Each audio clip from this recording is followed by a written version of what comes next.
Tout le monde dit waouh, on a vu l'Algérie, l'hymne national algérien dans le Kremlin, le grand drapeau de l'Algérie face au grand drapeau russe.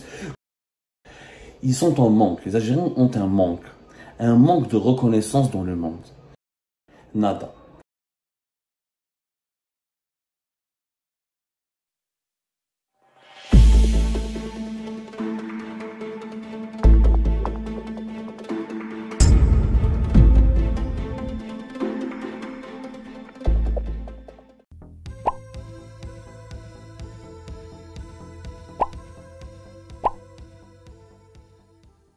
Les régimes algériens, ils connaissent comment les Algériens réfléchissent, ils connaissent leurs préoccupations, ils connaissent leurs défauts, leurs qualités, ils connaissent leur environnement sociologique, ils savent comment ils sont façonnés. Et sur le plan de la com, c'est effectivement une très belle opération de communication. Jusqu'à maintenant, d'ailleurs, peu d'Algériennes et d'Algériens se montrent critiques vis-à-vis de cette visite de Tebboune, et beaucoup, y compris au sein de certains anciens hirakistes, au milieu de certaines oppositions, dans certains partis de l'opposition, dans certaines presses, tout le monde qualifie cette visite, tout le monde est impressionné, tout le monde dit waouh, on a vu l'Algérie, l'hymne national algérien dans le Kremlin, le grand drapeau de l'Algérie face au grand drapeau russe, que Poutine qui parle de l'Algérie, qui félicite l'Algérie, qui tend la main vers l'Algérie, qui fait un partenariat avec l'Algérie. Poutine, un des plus grands dirigeants de ce monde, l'un des plus influents, l'un des plus puissants, l'un des plus incontournables. L'Algérie est devenue quelque chose d'exceptionnel. L'Algérie est devenue quelque chose de... c'est devenu un pays fort, une vraie puissance. Avec la cérémonie, les ministres algériens et les ministres russes, l'Algérie invité d'honneur du Forum international de Saint-Pétersbourg. Ce n'était pas le cas parce que c'est les Émirats arabes unis qui étaient l'invité d'honneur. C'est Tebboune qui a été consacré comme intervenant d'honneur parce qu'il a pu animer une conférence et un débat avec Vladimir Poutine au cours de la dernière journée pratiquement du Forum international de Saint-Pétersbourg, Forum économique international. Oui, les images parlent d'elles-mêmes, mais elles répondent à un besoin primaire de la population algérienne. Certains Algériens, beaucoup de nos compatriotes, vont dire que c'est spectaculaire, c'est magnifique, ça nous fait plaisir, c'est une visite réussie. On a vu une Algérie, c'est la première peut-être depuis la maladie de Abdelaziz Bouteflika. Ça a des raisons pourquoi. Les Algériens sont patriotes, sont même nationalistes, sont plus que patriotes, sont nationalistes. Parce que le patriotisme est une chose, le nationalisme en est une autre. Le nationalisme, c'est un degré plus élevé et peut-être fois plus dangereux et plus fanatique que le patriotisme. Le nationalisme, c'est le patriotisme exacerbé. C'est lorsqu'on met le pays, la patrie, au-dessus de toutes les valeurs, y compris de la liberté et de la démocratie. Les Algériens sont nationalistes, ils aiment leur pays. Ils sont en manque, les Algériens ont un manque de reconnaissance dans le monde. C'est très rare où le monde entier nous regarde, nous apprécie, nous cite en exemple, nous remercie, nous offre une reconnaissance, nous tend la main. Nous avons vécu la décennie noire qui nous a déconnectés du reste du monde, qui Bouteflika, rappelez-vous, dès que ses premières années, l'espoir est revenu en Algérie parce que nous avons vu un président qui a été à Moscou, qui a été à Washington, qui a été à Paris. Les compagnies aériennes internationales ont commencé à revenir vers les aéroports algériens. Le pays a commencé à se réouvrir sur le reste du monde. Quelques investisseurs étrangers ont commencé à revenir. C'est-à-dire Bouteflika, dès la première année, il a séduit une partie des Algériennes et des Algériens parce qu'on sortait d'une décennie noire, on était étouffé, blacklisté, on faisait l'objet d'un blackout mondial, on pouvait ni sortir, ni rentrer. Donc, c'est vrai que lorsque les étrangers parlent de nous, lorsqu'on voit notre drapeau hissé au firmament d'un ciel étranger, ou là lorsque nos dirigeants, notre État est cité, commenté, invité, ou l'a reconnu, ou là lorsque l'Algérie, lorsqu'elle attire les projecteurs sur la scène internationale, notamment dans les domaines des relations internationales, lorsque les projecteurs de la communauté d'un pays quelconque, surtout d'un grand pays comme la Russie ou d'un pays occidental, quand ces projecteurs sont braqués sur l'Algérie, la population respire, la population ressent une certaine fierté. Parce que malheureusement, on ne lui a pas donné un autre motif de fierté. Le pays est encore sous-développé, le chômage elle est là, la pauvreté elle est là, On a un retard technologique et scientifique important, on a un retard économique.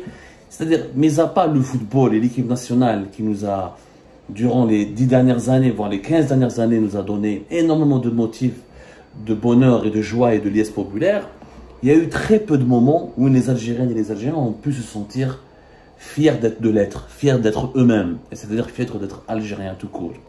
Donc, comment le régime algérien joue beaucoup sur ce sentiment, sur ce besoin de reconnaissance, sur ce besoin d'exprimer sa fierté, sur ce besoin de retrouver une certaine fierté. Le régime algérien a bien identifié ce besoin au sein de la population algérienne. Et c'est pour ça qu'il y a eu une grande opération de communication autour de la visite de Tebboune en Russie. Les réseaux sociaux ont été mobilisés, les médias publics ont été mobilisés, chaque fait et geste de Tebboune avec Vladimir Poutine a été médiatisé, diffusé, filmé, photographié. L'accueil au Kremlin, le Kremlin c'est beau, c'est un grand palais présidentiel, c'est une grande puissance, l'accueil est cérémonial, il y a un cérémonial qui force le respect, qui est prestigieux. Tout cela a été utilisé dans les instruments, dans les moyens de communication du régime algérien pour faire croire à notre population que notre pays est de retour, et est de retour en force sur la scène internationale. Mais malheureusement, ce n'est pas vrai. C'est vrai en partie sur le plan superficiel, mais maintenant, si on avait un peu d'esprit critique. Et après, c'est une bonne opération de communication, et après, qu'est-ce qu'on a gagné? Parce que sous elle, les Algériennes et les Algériens, qu'est-ce qu'ils vont gagner? Ou qu'a-t-on gagné tout court? Qu'est-ce qu'on va gagner de cette visite de Tebboune en Russie? C'était une visite pour la coopération économique. Tebboune a le Forum international de Saint-Pétersbourg. Est-ce qu'il y aura des investissements russes en Algérie? Non. Combien d'entreprises russes sont présentes en Algérie? Aucune idée. Quels sont les capitaux, combien en devises quels sont les capitaux en devises que la Russie va injecter en Algérie? Combien d'emplois on va créer grâce aux investissements russes en Algérie? Quelles sont les technologies que la Russie va nous transférer? Comment on va bénéficier de la grandeur et du prestige de la Russie? C'est vraiment les vraies questions. Parce qu'il y a la communication, il y a la réalité et la vérité. La réalité, c'est que le nombre des entreprises en Algérie, il est très rare. Depuis 6-7 ans, l'Algérie et la Russie essaient de développer des projets dans l'industrie, dans les chemins de fer, dans le montage des véhicules poids lourds, dans les médicaments. Ça n'a jamais abouti. Je vous défie de me trouver le nombre des emplois créés en Algérie grâce aux investissements russes. Je vous défie de me trouver le nombre, qu'il y a combien d'investisseurs russes en Algérie d'ailleurs. Les Turcs, il y a 1550 entreprises turques en Algérie, avec plus de 30 000 emplois à la clé. Les Français, il y a plus de 450 entreprises françaises, dans des grosses entreprises, avec 40 000 emplois directs et indirects. Les Allemands, il y a plus de 200 entreprises allemandes en Algérie. Il y a plus de 200 entreprises italiennes en Algérie, avec aussi des milliers d'emplois directs et indirects. La Russie a apporté quoi à l'Algérie? Elle a apporté quoi? Quelle est l'usine? Quel est le projet? Quelle est l'université? Quelle est l'école? Quel est l'outil technologique, scientifique ou industriel et économique que la Russie a pu développer au profit de l'Algérie ou en partenariat avec l'Algérie? Nada. واليوم تبون كي خرج كي ولا من لا روسي وشنو لي زاكور d'investissement وشنو هما لي زاكور اللي داروهم un accord de protection des végétaux, un accord de coopération dans la télécommunication, un accord de coopération culturelle, un accord d'extradition judiciaire. Et mais c'est quoi les projets économiques? Est-ce que la Russie va investir en Algérie comme on investit en Égypte avec Sisi? Non, il n'y a pas de projet d'investir, rien. En fait, cette visite, on va juste nous acheter des armes à la Russie. Les dirigeants russes, le ministre de la Défense russe, Sergei Shoigu, le chef de la diplomatie russe, Sergei Lavrov. L'Algérie va acheter des armes, va acheter beaucoup d'armes à la Russie. C'est la Russie qui est gagnante. Parce que c'est nous qui allons les enrichir. Nous allons leur donner de l'argent. Au pire, dans le meilleur des cas plutôt, ils vont nous donner avec facilité de paiement. Ça, tu payes avec plusieurs tranches. Et encore, on fera une émission là-dessus. La Russie n'est même pas encore sûre et capable de livrer les armes que l'Algérie lui demande.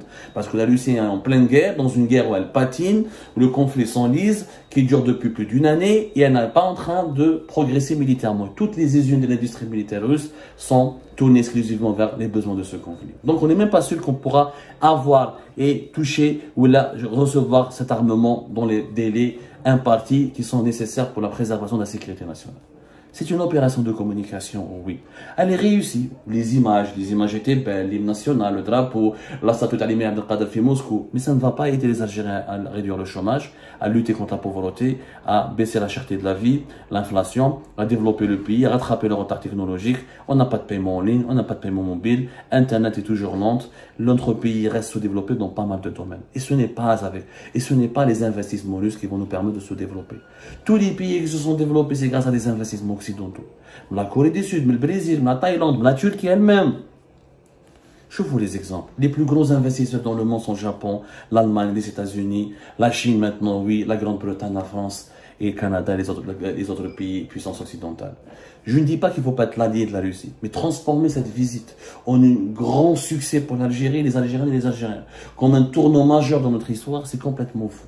Ce n'est qu'une opération de communication. Malheureusement, certains Algériens et Algériens déprimés, en mal de reconnaissance, en mal d'affection. C'est un mal d'affection. Nous, les Algériens, on a envie que le monde nous aime, qu'on a envie que le monde nous accepte, qu'on a envie que le monde s'ouvre à nous, parce qu'on ne nous connaît pas, parce qu'on a longtemps vécu en autarcie, notamment à cause depuis la décennie noire et depuis à cause du système dictatorial, le régime totalitaire algérien, qui encore s'est renfermé sur lui-même et elle a enfermé le pays dans une bulle de dictature depuis 2019 jusqu'à aujourd'hui. Oui, mais ce besoin de reconnaissance et d'amour et d'affection, on ne gagne pas avec une opération de communication.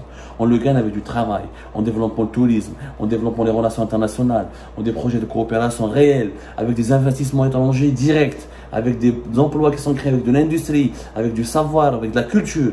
Pas en faisant des clips de propagande pour dire nous sommes un grand pays, parce que Poutine a accepté de serrer la main à notre président, il a pris des photos avec lui, il lui a dit quelques louanges, il lui a fait quelques louanges, où là il a fait une séance photo avec lui, où là notre drapeau, là notre hymne national ont été chantés brillamment dans les travées du palais présidentiel du Kremlin. Ce n'est pas comme ça qu'on développe un pays, ce n'est pas comme ça qu'on peut créer un sentiment de fierté nationale. C'est malheureusement ça la vérité, que très peu de nos citoyens ne vont comprendre qu'après les faits. Dans 90 jours, 2 mois, quand les problèmes de la rentrée sociale vont commencer en septembre 2023, là les Algériens et les Algériens vont se réveiller, ils vont comprendre que leur pays n'a pas changé, qu'il n'est pas encore en train d'évoluer. Parce que ce n'est pas Vladimir Poutine qui va nous permettre de se développer. Et Tebboune, en allant en Russie, il n'a pas ramené réellement un projet ou des projets pour permettre le développement de cette grande Algérie que nous aimons tant et que nous voulons tous être fiers d'elle. Mais il faut pour cela des réalisations concrètes et non des opérations de communication politique.